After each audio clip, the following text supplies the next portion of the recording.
Yuki's birthday carried Sword Online Integral Factor in May 2024, and otherwise the game continued to establish its lower performance of ranking around number 400 as the new baseline of this year. We had another developer interview for Fractured Daydream confirming there won't be any lootbox style monetization among other reveals, and Variant Showdown had a very lightweight update in May revealing 60 FPS support, and is that another evidence for co-op functionality? Welcome SAO survivors to a very late Dead Game Report video for May 2024 featuring Integral Factor, Variant Showdown and Fractured Daydream. And this video is brought to you by my t-shirts and hoodies on Teespring as usual. Link to my store in the description where we have Lens Squad shorts, Angry Medina hoodies, even the poster of our first day project. So go ahead and check out the link in the description. This video is already over 3 weeks late, so I'll try to make it brief so we can look forward to the June 2024 edition sometime next week.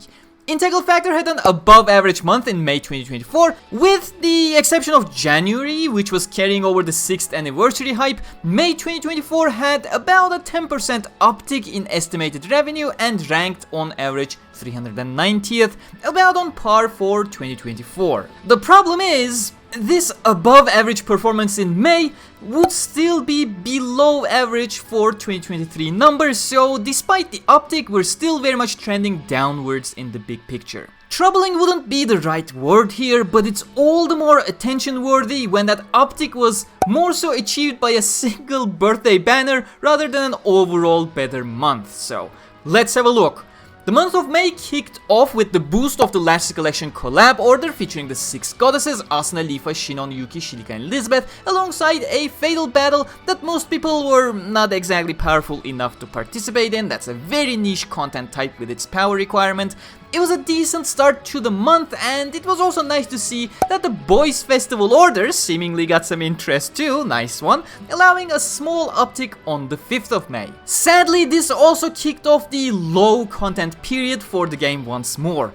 On May 9th, we got the 2-character Spirit Rope order featuring Kirito and Koharu only. Despite arriving with the Samurai Hunt and Labyrinth strategy campaign, the game floated for a bit and then hit rock bottom for the month. On the 15th, we received the Silent Prayer order with Asuna, Sachi, Yuki and Egil, which breathed some life back into the game. 18th was Lisbeth's birthday, so the game received another slight bump, although kinda short-lived with her birthday banner. The real kicker arrived on the next weekly reset, the Giant Boar Defense banner. Just kidding. The day after that, actually, we received Yuki's birthday banner, and Integral Factor skyrocketed to rank 228 in popularity.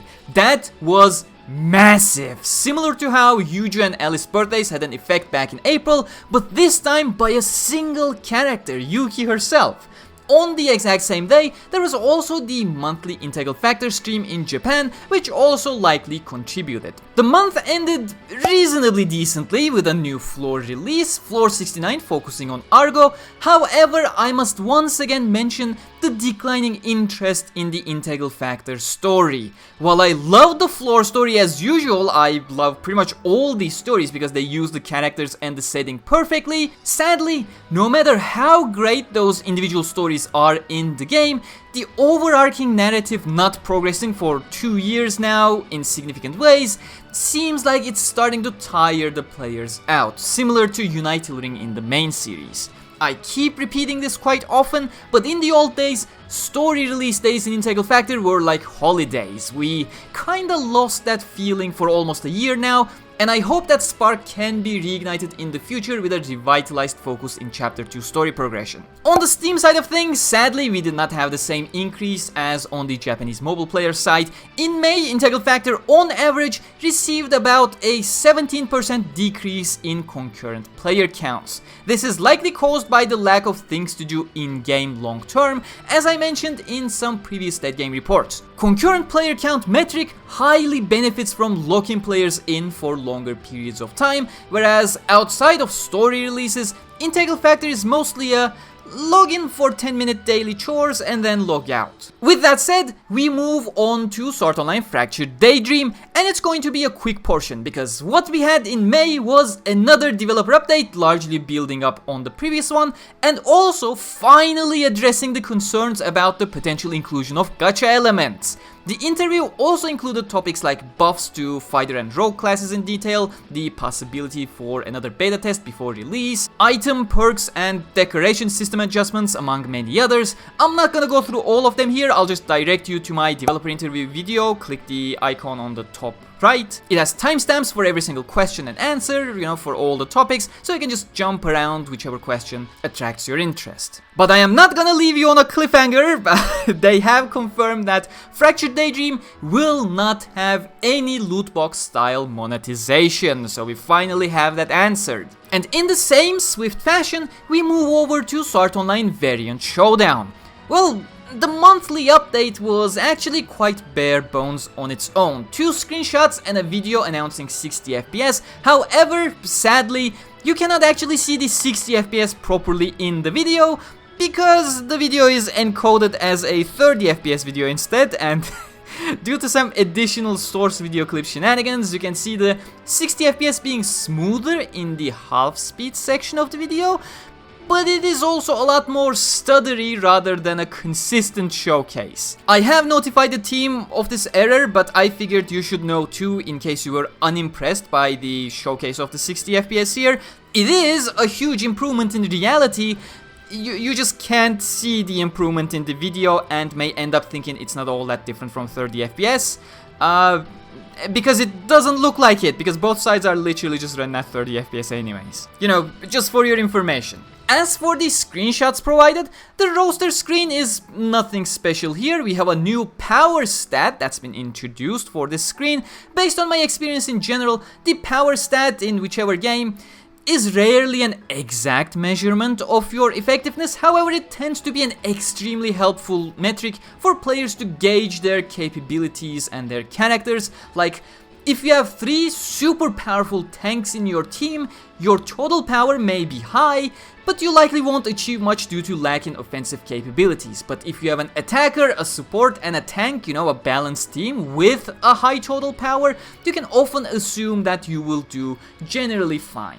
Total power is a great guidance metric, but do not forget about your overall composition and game strategies when it comes to actually playing the game. As for the second screenshot, which actually has huge evidence for co-op, we'll start with the fact that it's a typical gameplay screenshot. First off, I really like the buff bar on top of our HP, giving us a glimpse of our active buffs. Very much appreciated, though as is the case with all buff bars in every game imaginable, I will continue to fear about space constraints in the case of tons of buff stacking or even debuffs coming into play, which I don't think we see any here.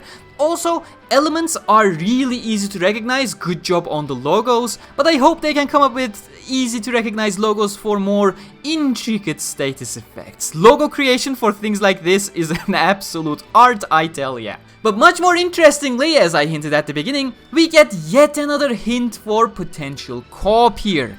They once again blurred the top left of the screen, but it's clear those are character portraits and they do not quite match the characters we have in our party.